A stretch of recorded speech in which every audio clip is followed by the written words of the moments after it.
I always say, you want to know how to get around the rules? You follow the rules. Everything that you want to do with nature play and risky play and loose parts can fit within the rules.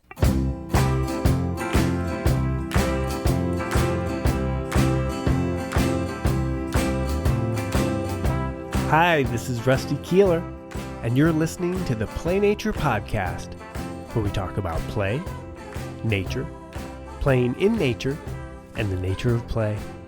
I'm glad you're here. Let's have a listen. Hello. Rusty Keeler here. And I'm glad you're here. Yeah, back to the Play Nature Podcast. And today, I'll be talking about everybody's favorite subject, licensing. Yes, licensing. And if you're a parent, you don't have to deal with licensing. But if you're in the early childhood world, or the world of schools, or parks, or camps, you have to deal with regulators, licensors, people who look at your program and your environment and will pass judgment on it. And when we're talking about all the great stuff that we talk about here, nature play, loose parts, risky play, all that good stuff for children, when we put that out there in our spaces, licensors might get nervous. They may have feelings about that. And in turn, they may have rulings or they have write-ups that affect how you feel about what you do outside and what you feel like you can actually put in your outdoor yards. So licensing, when it comes to risky play, loose parts, nature play, is a big part of the puzzle. But it doesn't have to be a negative thing. We can get licensors on our side. We can show licensors the light. We can show them the way. And it really comes down to showing them that we know what we're talking about. You know what you're talking about. You know that nature play is important, connecting kids to nature, loose parts for collaboration and creativity, and even risky play for children to grow and become resilient. That is important for children's growth and development. And so it's really about how we frame that with licensing. Yeah. So anyway, I know it can be nerve-wracking, so I thought we'd dive into it. Before we do, I'll just set my scene for you. I am sitting by 6 Mile Creek, but I'm not outside today. No, it's a rainy day. I have a little bit of a cold. I'm about to go to Scotland with my son, JJ, to do that awesome outdoor nursery study tour in the Highlands.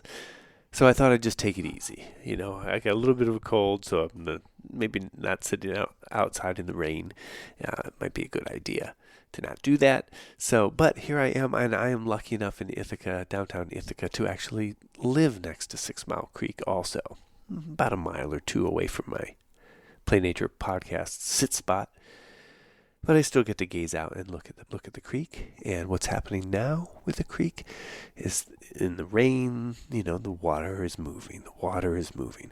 All winter long, there was thick ice on the entire thing. And that was really fun and exciting to see the ice and see how it changes and how it was growing and all that. But amazingly, I always know when there's thick ice in the wintertime, when the rains come and things thaw and the creek rises, the water level rises, when it does, it busts through that ice. It busts it up and then sends it hurling down the creek when the waters are raging. And it breaks it up. The ice is like 10 inches thick, but there's like mattress-sized pieces of ice, and they're still like strewn about on the shorelines of the creek here. So it's still pretty awesome and dramatic. And so that's what I'm looking at here as I talk to you. And so let's dive into licensing. I know this is a big subject because every project I've done, natural playscape project, we talk about licensing and hopefully we bring them into the project. That's a big concern. Rules and regulations. Every workshop I've done about risky play, we discuss licensing. Every class, every talk, people ask about licensing. Every time I do a slideshow and show all sorts of great pictures of kids in mud or climbing up slides or rolling loose logs, people say, "Oh, that's real nice, but I don't think my licensor would let us do that." And the same thing with, of the workshops and the risky roundtables. I do these risky roundtables where we get around and we all talk about, how we do risk and, the benefits or how the challenges to doing it or successes or our fears and everything. And of course, one of the big topics is licensing, because they have a big effect on what you can do or what you feel comfortable that you can do outside in your yard. Even though we get it, that loose parts and risky play and nature play is good for kids. It's how do we convince the licensor? I've heard lots and lots of licensing stories over the years of licensors cracking down on seemingly innocent, safe things. And that can be very disappointing and discouraging. So I totally get it. I've heard stories about licensors making people remove metal spoons from their sand pits, pull out brand new play equipment that was put in because it was too close to a fence line. No logs, no sticks, no bare feet, on and on and on.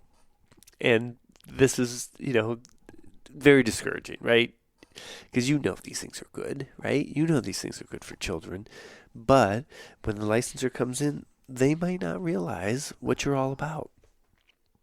They're questioning everything. They're looking at you suspiciously. It can be nerve-wracking to have someone whose job is to be judgmental about you and your work.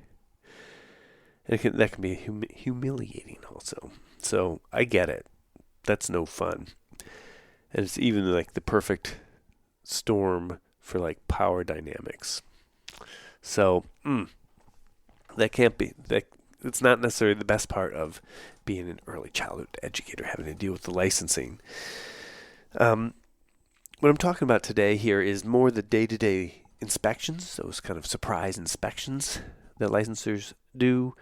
Not so much if there's an incident and the procedures that kick in when something does happen, if a kid gets hurt or something.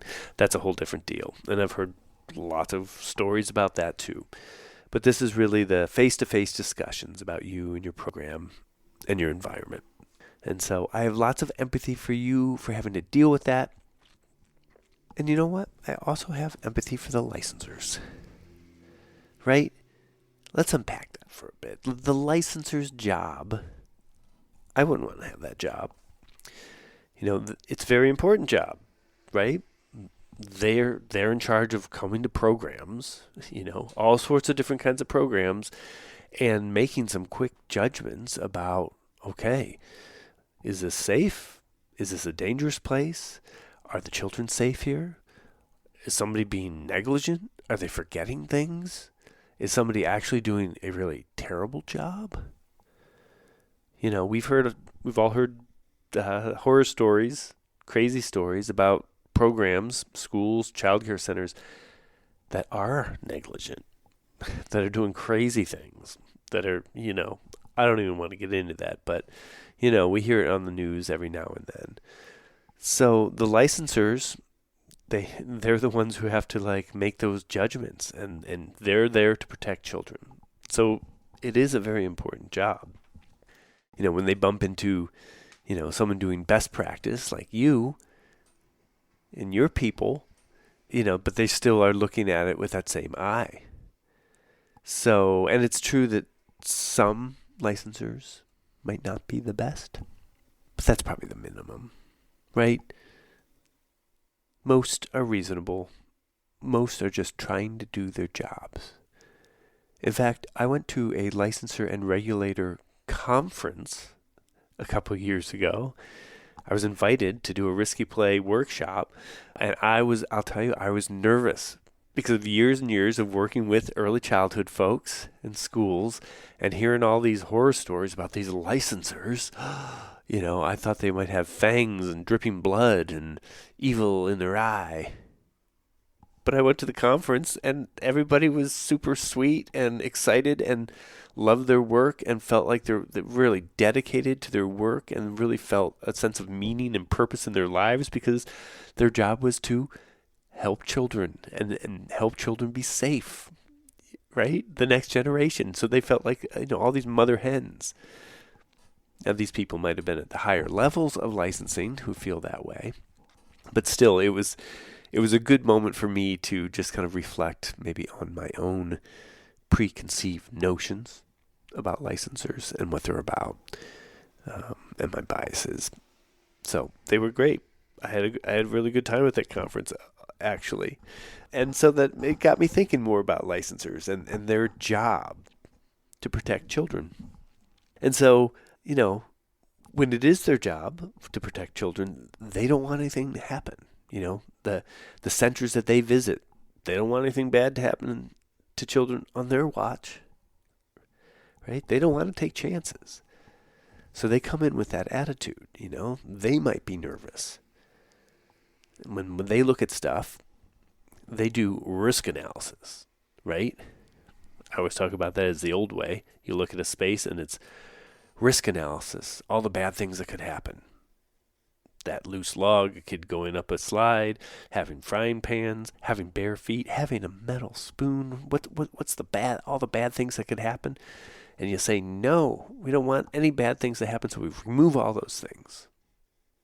That's the old way of looking at things. Or it also might be the way that some licensors look at things. Now, we know that we want to do risk-benefit analysis.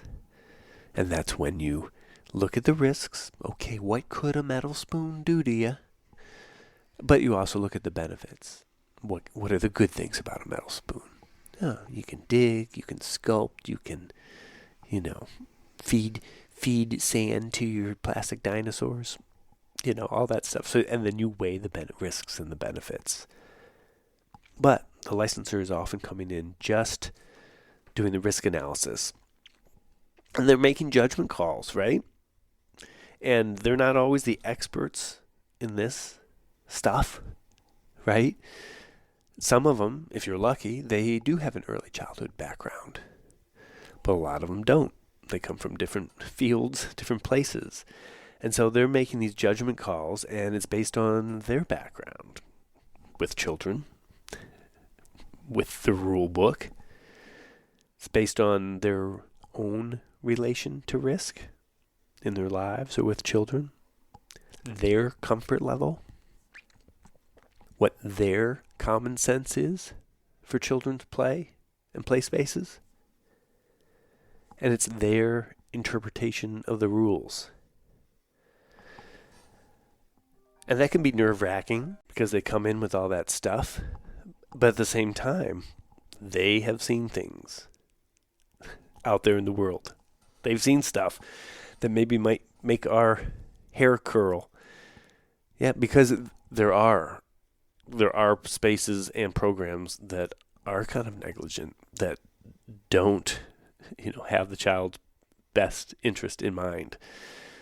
And I will say, when you have lots of loose parts, junky looking loose parts, and frying pans and metal spoons, and you let your grass grow and crazy plants going everywhere, it can be hard for the untrained eye to distinguish between, is this best practice or worst practice? Is this a sensory-rich environment with loose materials and land of possibilities? Or is this a yard that's just filled with broken junk and weeds growing up because the people who run the program aren't really thinking about it? Yeah. So, when you're doing loose parts and risky play and this kind of new way of thinking, which isn't so new, right? They're making judgments, so it really is up to you. It comes down to you to communicate, to show them why this is best practice, why this is all working, why this is good for children. Because they do. It comes down to their comfort level in that space. And if they see the wild, risky things and it starts to have the emergency bells go off in their brains, they're going to get out the clipboard. And then they're going to look at you. And it really does come down to their comfort level with you. Does this person know what they're doing with these beat up frying pans and muddy kids? Have they thought it through? Does this adult have a plan? Are they supervising? I had an interesting experience a few years ago doing a keynote in Durango, Colorado on risky play. And sure enough, at some point in there, somebody raised their hand and said, "Oh, well, this is all great, but our licensor wouldn't let us do this." And so we got in a discussion, and this is the way I tend to love my talks and workshops now, is that I realize that I learn as much as everybody else and probably more. You'll get a feel for the audience and where they're coming from. So somebody was like, they were like, "Oh, we couldn't do that."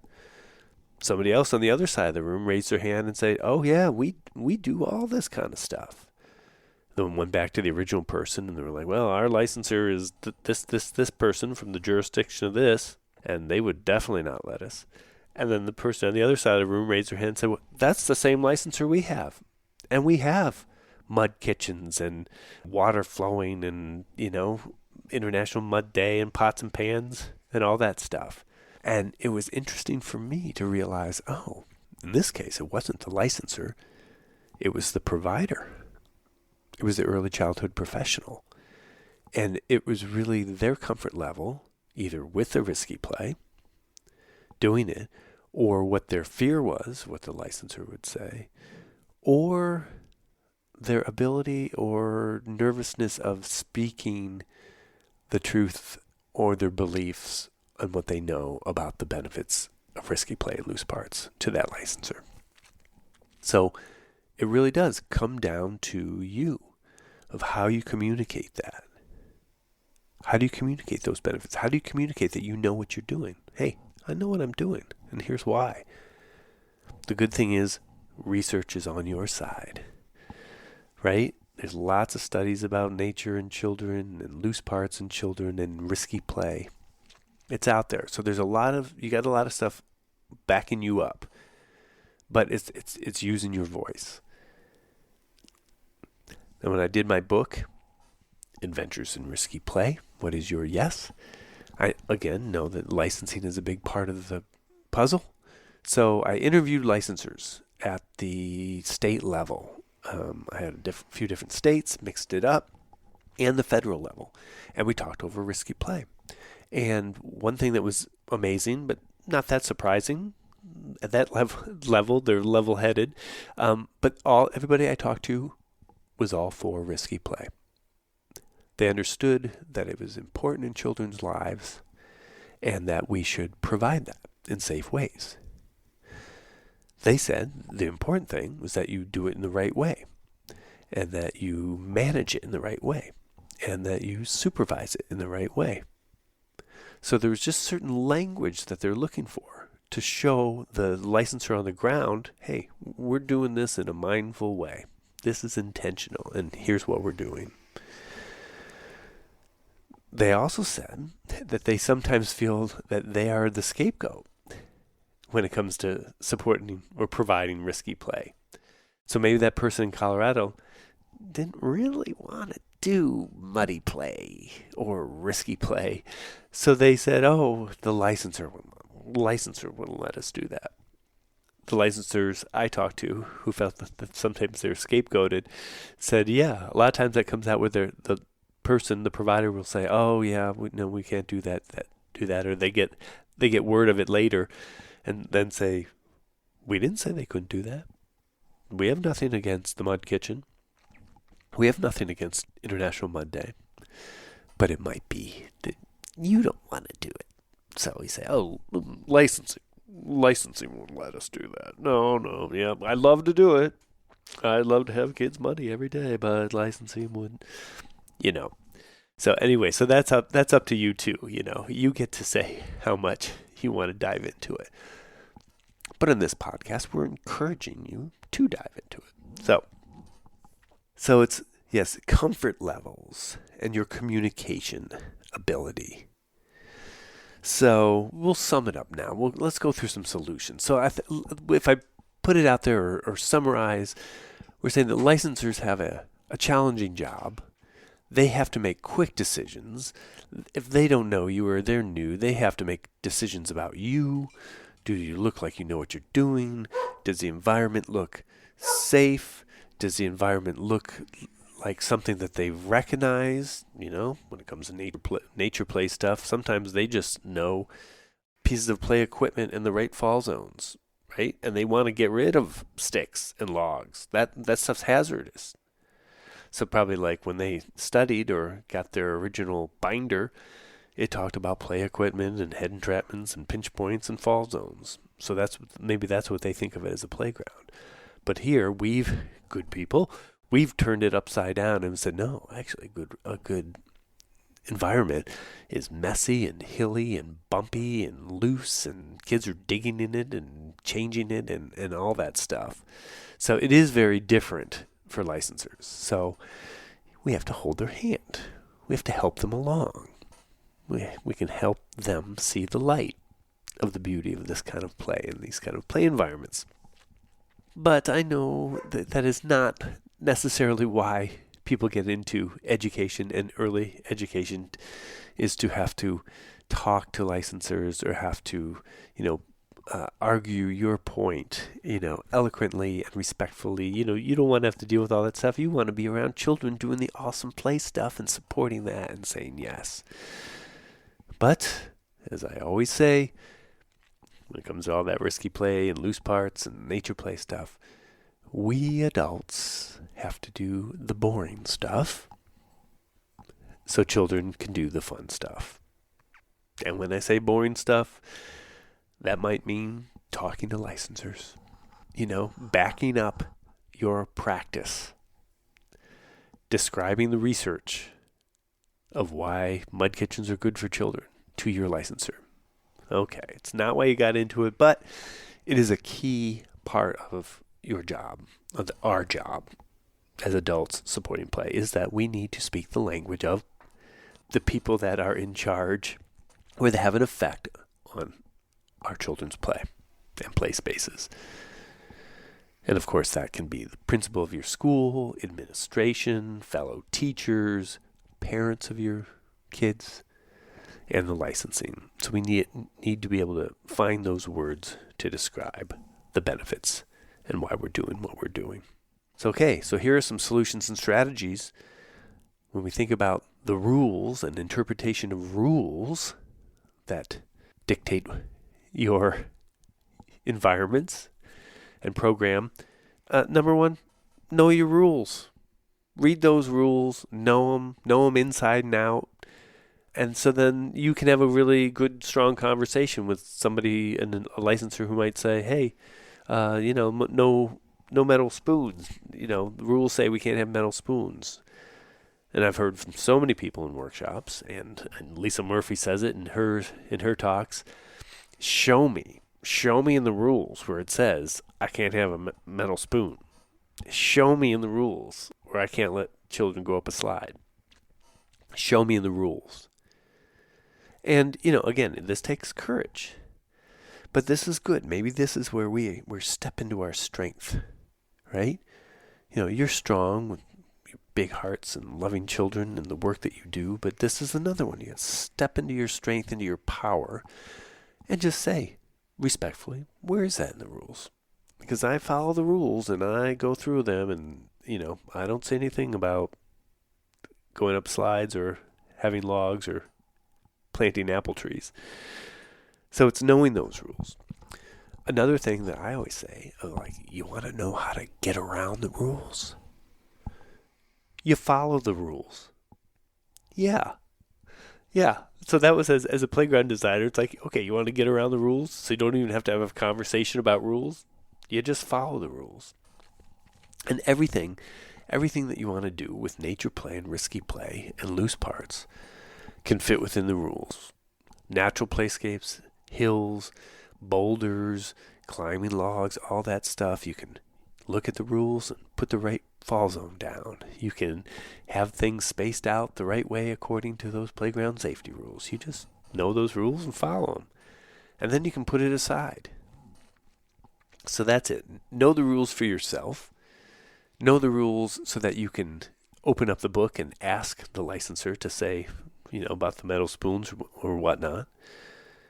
But then it's also good, do a little research, do a little write-up about the benefits of things. You want to be able to speak freely about the benefits of having a loose wagon in your space, about having logs. What are the benefits of that? And then you can tie it into the risk-benefit analysis. If you have a boulder in your yard, do a risk-benefit analysis about it. Look at the risks, look at the benefits, and then write how you're going to manage it. How are you going to manage the play around that boulder? And you can do that with anything. If you're going to let kids go up slides, you could do a risk-benefit analysis. This could be a good exercise you do with fellow teachers. Or it's good with new teachers coming in who don't know your program and the way you do things. You have a binder of risk-benefit analysis papers that you and staff have gone through, or that you've gone through. This is good for you all to discuss, to see if you're on the same page about boulders and slides and metal spoons and logs. And then it's good that you can communicate with others. You can show parents if they're wondering about, you're letting our kids climb trees? You get out your 3-ring binder and you go through and you say, oh yeah, well, we know the risks. We looked at the risks and but here are the benefits. And then this is why we decided to do it. And so you do that kind of thing with licensing. And so first there's the words, and they're like, oh, okay, they really looked at the tree climbing and they made some really smart decisions, and here's why they're doing it. They were thoughtful. And so they look at that activity and that thing and think, okay, they were thoughtful about that. But then in the back of their mind, they're looking at you and they're thinking, okay, all right, I don't have to worry about this person. This person knows what they're doing. This person's a professional. They've thought it through. They're on top of it. And a lot of times that's what that communication really does for them. It's like beneath your words, you are showing them that you are a competent, capable, creative person and smart. So sometimes, there's that song, She Blinded Me with Science. So you can blind them with science. You can get out the research, right, about why nature play is important, why loose parts are important. And you can just go for it. Talk a mile a minute. Tell them why. But so they're going to hear the words. Maybe they'll go blurry, listening to you. But what they're going to see underneath the surface is here's someone who deeply cares, who's deeply embedded in this stuff, who's researched it, who understands it, and is doing best for children. And that they can see that you are a partner with them for children's safety, for children's health and wellness, right? So they want to know that you care as much as they do about children's safety, having a space that is good for learning and is going to keep them safe. So if they can look at you and be like, wow, okay, this person, I don't need to worry about them because they are on top of it. So whatever you can do to get that point across is good. Could also be a supervision plan. All the licensors I interviewed for my book talked about that. Just describing how you supervise and what your plan is. Another great thing is to describe when they're looking at your kids going up slides or digging with real shovels or the frying pans, is to describe the difference between a risk and a hazard. Saying that risks are good. Children are choosing to use these things, and they're on logs, and they're choosing if they want to jump off the log or not. And say a hazard is something that children don't see, and they're not choosing, and that can hurt them, and that you all are on top of removing hazards. Boom, all the things that children don't see that could hurt them. But you provide things for risky play, for messier play, for rootsier play. A little risky. And you know the difference. and that you make very sure every morning you do your playground safety check and you remove hazards. If anybody came into your yard at night or whatever, left things behind, you get rid of all that stuff. Any animals that came in, all that stuff. You remove hazards so that children can do risks. Another great thing that you could do is show them my book, Adventures in Risky Play. And you can show them, I put lots of pictures in there. I wanted to really normalize all this stuff, messy play, nature play, risky play, so that people would feel comfortable about it, feeling normal. There's interviews with licensors in there, so that there are a lot of things that you can point to in there. Another thing with licensing is that if you're working on a new project, the best time I have found through my experience working with lots of projects and people all over the place is that it is good to bring licensors in early. So if you're going to do something very different, nature play, risky play, loose parts, instead of springing it on them at the end, why don't you bring them on in the beginning? I found this to be very successful, very positive experience. The ones that I've worked with have liked to be a part of it. You describe the philosophy, what you're going for, what you want to do. And, sometimes they're like, yeah, I'd love to be a part of that and describe that. And, they will have their 2 cents too. Or they might just say, hey, you got it. You know what you're doing. Go for it. I trust you. And I found that from hearing it over and over is that when providers and the early childhood professionals are communicating about the research, about the benefits, about your supervision, they trust you. You want to try to form a trusting relationship so that they know that you're someone who gets it and is on top of it. And then if you're going to build something new, they can trust you. Yeah. And then here's just another kind of fun thing, another tool that we have to help you communicate. Because again, I know that that's not necessarily the reason that you got into doing what you do is to talk to licensors, but it is important. But here's a tool, artificial intelligence, AI. I don't know if you played around with that at all, but you can have it help you do things like create talking points to talk to licensors about things. So, for example, I just asked ChatGPT to give me 5 talking points to talk to licensors to show the benefits and help them understand why loose logs on the play space would be a positive thing and why they should support it. So there's a lot. You want to hear the answers? Number 1, whole body development. Loose logs help children practice balance, coordination, and body awareness. They provide natural opportunities for gross motor development that fixed equipment often can't. Number 2, you can imagine saying these to your licensing professional, open-ended play. Logs function like outdoor blocks. Children use them creatively as balance beams, seats, building materials, or parts of imaginative play, which supports problem solving and cooperation. Number 3, learning to manage risk. When children step on a log, they naturally slow down and test their footing.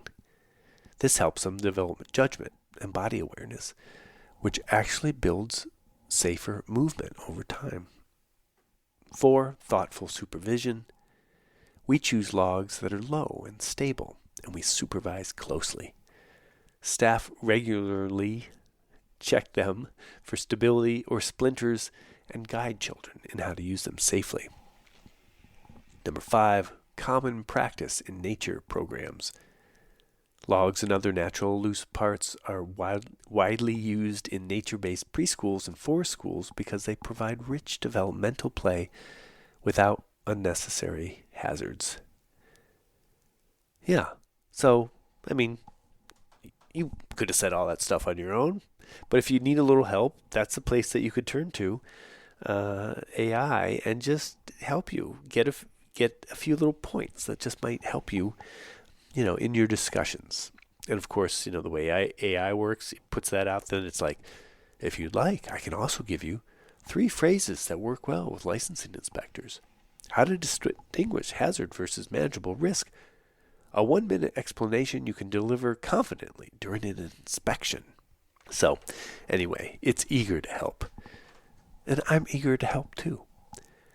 So if you have questions, why don't you email me? playnaturepodcast@gmail.com. And I'd like to hear your thoughts on licensing or your successes in communicating, and also any challenges or stories. So I hope this was interesting, thought-provoking. The idea that we're really all on the same team. We really all want the best for children. Safe, creative, fun, beautiful environments in which to grow and explore, learn, discover. Yay. Hey, I'm glad you're with me. Let's keep rocking it. Till next time.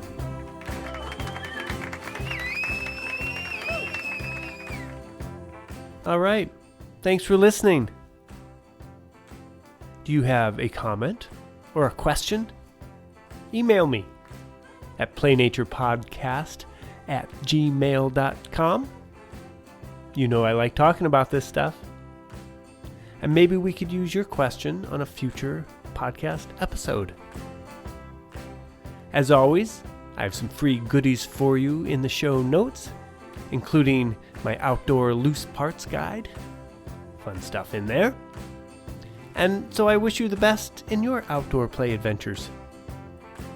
And when it comes to adding nature to your yard, or loose parts, or saying yes to risky play, my favorite motto is dream big, start small, and never stop. Oh yeah. Woo, woo, woo, woo. Let's do it. All right. Have fun out there.